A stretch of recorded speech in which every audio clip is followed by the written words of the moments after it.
दोस्तों, क्या कर्जा माफी के मुद्दे पर छत्तीसगढ़ के किसान भाइयों के साथ धोखा हो गया है? क्या वादा खिलाफी किया गया है?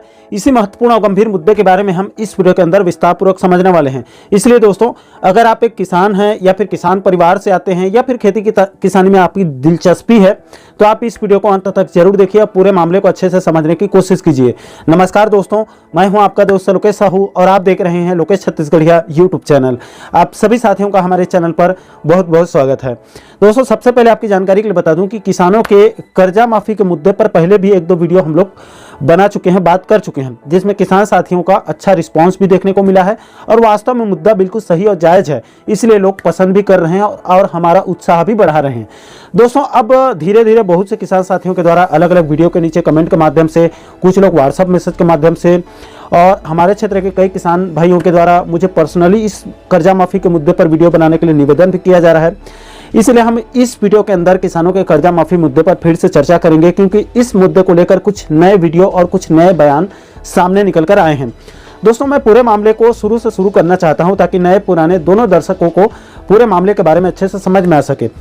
तो देखिए दोस्तों, दरअसल पूरा मामला यह है कि अभी छत्तीसगढ़ विधानसभा चुनाव 2023 में बीजेपी के नेताओं के द्वारा ठीक वोटिंग के पहले खास करके कवर्धा और बस्तर क्षेत्रों में इन पोस्टर्स को दिखाकर और अलग अलग व्हाट्सएप ग्रुप में वायरल करके और गांव-गांव जाकर प्रचार भी किया गया कि बीजेपी की सरकार बनी तो 2 लाख रुपए तक किसानों का कर्जा माफ किया जाएगा।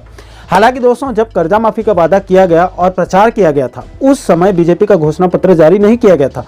बाद में वोटिंग के 1-2 दिन पहले जब बीजेपी का घोषणा पत्र यानी कि मोदी की गारंटी जारी किया गया, तो उसमें किसानों के कर्जा माफी का कोई जिक्र, कोई उल्लेख नहीं किया गया था।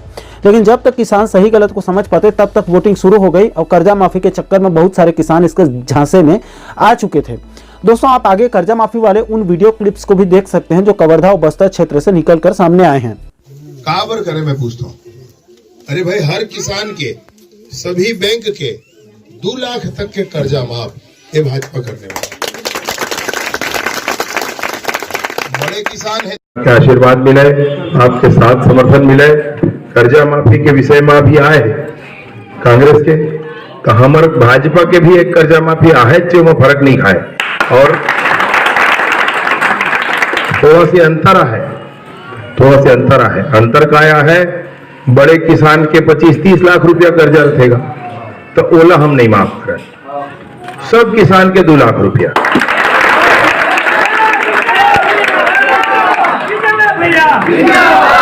सब किसान के 2 लाख रुपया ऐसे माफी हो है। एक स्थिति कि भाई बहुत बड़े किसान के 25-30 लाख रुपया छोड़ के का मतलब है, ओकरो 2 लाख पावे, जैसे गरीब पाहिदे वो पावे अब बाकी लपन पटावे। भाई उमन 100 में 95 किसान एम कभर हो जात और 96-97 2-3 किसान बाँचते 100 में, तो भाई उतना थोड़ा का बरे।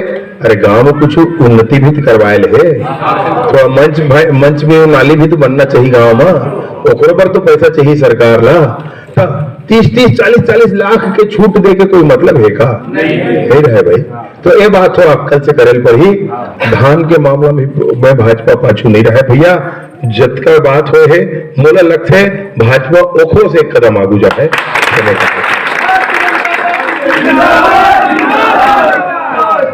और बाकी सब पे बात ला आप मन मोर ले ज्यादा जाना था और समझा था, ये बात का ध्यान रखो भैया। अभी चुनाव खोद ले मैं नहीं आ सको तो हमारे संगी संगवारी मन तो आप रही, फिर गांव में आपे विजय शर्माओ ऐसे कहीं क्या आगे बढ़ी भैया हो। तो मोर मन बैठे हैं, मोर संगी संगवारी सभी जन बैठे हैं।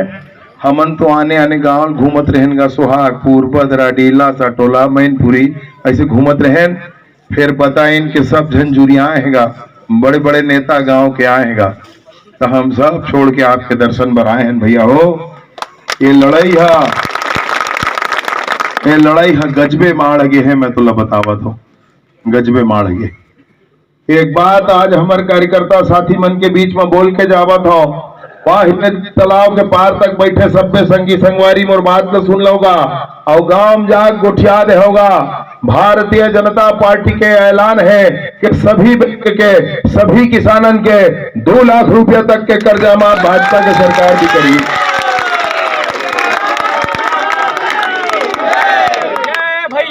मामला फर्क नहीं खाएगा। मैं देखत रहो तो चेहरा थोड़ा उदास उदास तो मैं क्यों बाकी बात ला मैं बात मत कर हो, ये पहली यही बात ला बता दे मैं कहूंगा।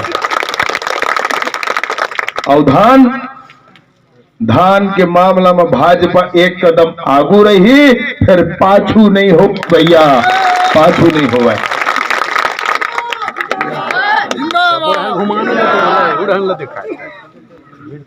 तो मैं एक स्थिति कहा चुनुकला लागे थे और गांव गली रोड पुल पुलिया बना तो राय वाले खमके पूरे हिसाब से सरकार के चुनुकला लागे थे आप सबके। और मैं तुमसे सबसे बड़े बात सामने थे, और मैं सबसे बड़े बात सामने थे, हर किसान के अगर भाजपा जो सरकार बल्ली बल्ले 2 लाख रुपया कर्जा माफ, 2 लाख रुपया कर्जा माफ हुआ है अगर भाजपा जो सरकार बल्ली बल्ले। लेकिन तुम ध्यान दिया तो और 3500 रुपया कुंटल। दोस्तों, आपने वीडियो में जिस शख्स को कवर्धा क्षेत्र में कर्जा माफी का जुमला फेंकते देखा, वो कवर्धा के अभी वर्तमान के विधायक शर्मा जी हैं, जिनको पार्टी ने इस बहादुरी के लिए डिप्टी सीएम के पद से नवाजा है। यानी कि ये महाशय अब अगले 5 सालों के लिए हमारे प्रदेश के डिप्टी सीएम यानी कि उप मुख्यमंत्री हैं।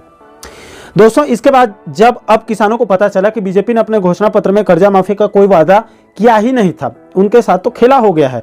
उसके बाद जब वीडियो वायरल होना शुरू हुआ, तब मीडिया ने भी संज्ञान में लिया और राजधानी के पत्रकार बंधुओं ने डिप्टी सीएम विजय शर्मा को जब पूछा कि आपने तो चुनाव के समय कर्जा माफी का वादा किया था और अब आपकी सरकार बन चुकी है और बाकायदा आप डिप्टी सीएम भी बन चुके हैं, तो क्या अब किसानों का कर्जा माफ होगा या फिर नहीं? तो इस सवाल का जवाब देते हुए डिप्टी सीएम विजय शर्मा जी ने कहा कि देखिए, किसानों का कर्जा माफ तब किया जाता है जब किसानों की स्थिति ठीक न हो। खबर रायपुर से है, जहां डिप्टी सीएम विजय शर्मा का बड़ा बयान सामने आया। सीजीपीएससी मामले की जांच को लेकर कहा, कैबिनेट की बैठक में चर्चा की जाएगी। कर्ज माफी पर विजय शर्मा ने कहा, कर्ज माफी तब होती है जब किसानों की स्थिति ठीक ना हो। 5 साल तक प्रदेश में कांग्रेस की सरकार रही, कांग्रेस ने लालच देने के लिए घोषणा की गई थी। तो किसानों के कर्ज माफी पर भी विजय शर्मा की तरफ से यहाँ पर बड़ा बयान दिया गया है। कर्ज माफी तब होती है जब किसानों की स्थिति ठीक ना हो।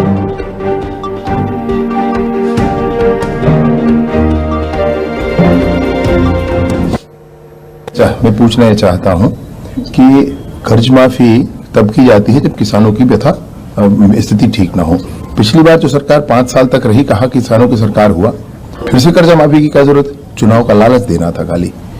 मैं कहना चाहता हूं आपसे कि किसानों के 21 क्विंटल धान 3100 रुपए क्विंटल पे, अभी जो धान बेच चुके हैं उनको भी 31 रुपए के हिसाब से ये सरकार भुगतान करेगी, उसमें कोई संशय नहीं है। अब दोस्तों, ईमानदारी से देखा जाए तो डिप्टी सीएम साहब का कहना है कि रमन सरकार के 15 साल के कार्यकाल में किसानों की स्थिति ठीक नहीं थी, इसीलिए 2018 में भूपेश सरकार के द्वारा किसानों का कर्जा माफ किया गया है। उसके बाद भूपेश सरकार में किसानों की स्थिति अच्छी हो गई, इसलिए अब किसानों का कर्जा माफ करने की जरूरत नहीं है। अब दोस्तों, क्या विजय शर्मा साहब को या फिर बाकी के नेताओं को इतनी छोटी सी बात चुनाव के समय पता नहीं था, जो उन्होंने गाँव-गाँव जाकर किसानों से कर्जा माफी वादा कर दिया? इसके बाद दोस्तों, अभी 2 दिन पहले गांधी मैदान में एक कार्यक्रम में जब वो बीजेपी के कार्यकर्ताओं को संबोधित कर रहे थे, उस समय किसी ने किसानों के कर्जा माफी के बारे में पूछ लिया। इसका जवाब देते हुए डिप्टी सीएम विजय शर्मा साहब ने कहा कि उन्होंने अपने कार्यालय में कर्जा माफी के संबंध में पहले पूछा, उसके बाद उन्होंने गांव-गांव जाकर किसानों से कर्जा माफी का वादा कर दिया। लेकिन बाद में जब घोषणा पत्र जारी किया गया तो उसमें कर्जा माफी का कोई उल्लेख नहीं है, इसलिए इस वादे को किसान भाई भूल जाइए। दोस्तों, विजय शर्मा जी ने 2 दिन पहले गांधी मैदान में क्या कहा था, उसे भी आप जरा एक बार सुन लीजिए।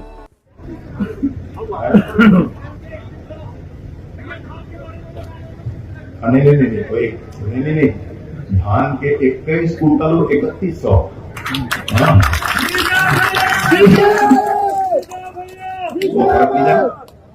फर्क नहीं खाया। अभी आप समर्थन मूल्य मिल जाइए और बाकी पैसा एक किस्त में मिलेगी। और मैं बहुत बड़ा खर्च तरीका चुनाव मेरा अपन कार्यालय में पूछे तो कहीं दमोह हो ही 2 लाख तक माफ कर दे। फिर भाजपा घोषणा पत्र आ गए थे, मैं नहीं आई, नहीं तो मुझे पत्रकार पूछे थे, बोल रहे कि मैं देख थे, मैं बोल रहे हूँ। फिर भाजपा घोषणा पत्र में नहीं आई और भाजपा घोषणा पत्र आ गए, कांग्रेस भी घोषणा पत्र आ गए, ओखर बाद चुनाव हुई। तो चुनाव जनता चाहत रही था काम होती कारण मग योगी आदित्यनाथ जी के सभा में 1 लाख आदमी रहे थे बीच में हाथ जोड़ के कह रहे हो भैया ऐसे कई जगह है आपका घोषणा पत्र में नहीं आया है। अब जो घोषणा पत्र है चुनाव के आगू है वो बहुत बड़ी योजना है, लेकिन 3100 रुपया 21 कुंटल वो बहुत बड़ी योजना है। महतारी बंधन योजना वो बहुत बड़ी योजना है, बहुत बड़े है भाई, खाली 10 गुना बड़ी योजना है। तो वो योजना बना गए ऐसे एक ही में बता रहे हैं तो मोर बात पसंद के हुए बारे में आखिरी आज फाइनल कोनो लटके झटके को खुद में कुछ नहीं गए तीनों झाड़ दे बाहर दे इतना है नहीं।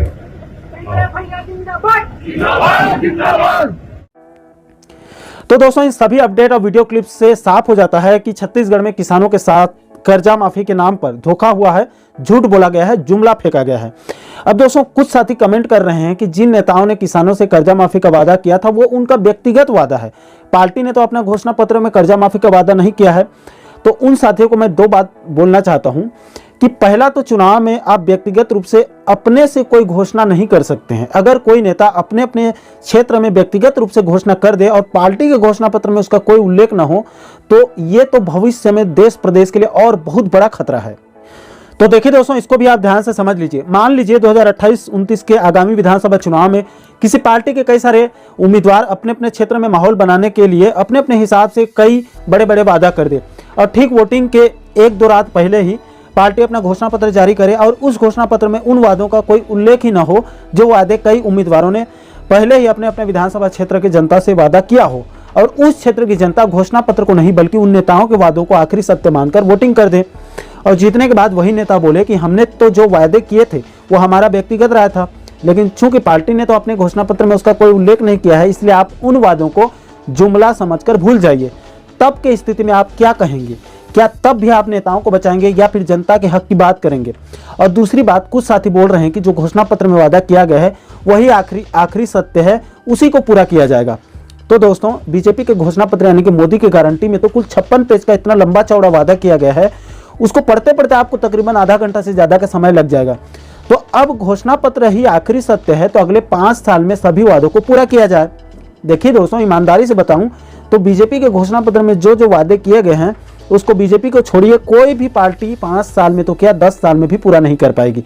इसलिए दोस्तों घोषणा पत्र में लिख देने से कुछ नहीं होता, कभी कभी सरकार को जनता के हित को ध्यान में रखते हुए ऐसे ऐसे काम भी करने पड़ते हैं, ऐसे ऐसे फैसले लेने पड़ते हैं जो घोषणा पत्र में भी नहीं होता है। इसलिए इस वीडियो के माध्यम से मैं इस प्रदेश के एक जिम्मेदार नागरिक होने के नाते भी विष्णु सरकार से, खास करके हमारे यशस्वी मुख्यमंत्री विष्णुदेव साय जी से बारंबार निवेदन कर रहा हूं कि सर आप एक आदिवासी परिवार से आते हैं, आपने गांव के मजदूर वर्ग और छोटे छोटे किसान वर्गों की तकलीफ को जमीनी स्तर पर देखा होगा, उसको महसूस किया होगा। सीएम साहब इस कर्जा माफी के चक्कर में अब प्रदेश के छोटे छोटे किसानों को बैंक से नोटिस जाना भी शुरू हो रहा है, जिसके चलते एक किसान ने आत्महत्या भी कर लिया है, प्रिंट मीडिया की खबर की माने तो। इसके अलावा हजारों किसान इस कर्ज माफी के चक्कर में तनाव में जीवन जी रहे हैं। इसलिए आपसे विनम्र निवेदन है कि आप किसानों के कर्जा माफी मुद्दे को संज्ञान में लेकर कम से कम एक लिमिट तक, कम से कम 40 से 50 हजार के बीच में ही सही, छोटे किसानों का कर्जा माफ किया जाए। इससे किसानों को भी बहुत बड़ी राहत मिलेगी, उनको नई जिंदगी मिलेगी और इससे सरकार के ऊपर भी ज़्यादा वित्तीय भार भी नहीं आएगा। सरकार चाहेगी तो ये कोई बहुत बड़ी मुश्किल वाली बात नहीं है। इसलिए कम से कम एक बार किसानों के कर्जा माफी को लेकर सरकार कोई रास्ता उसको निकालना चाहिए। इससे राज्य के किसानों को बहुत बड़ी राहत मिल सकती है।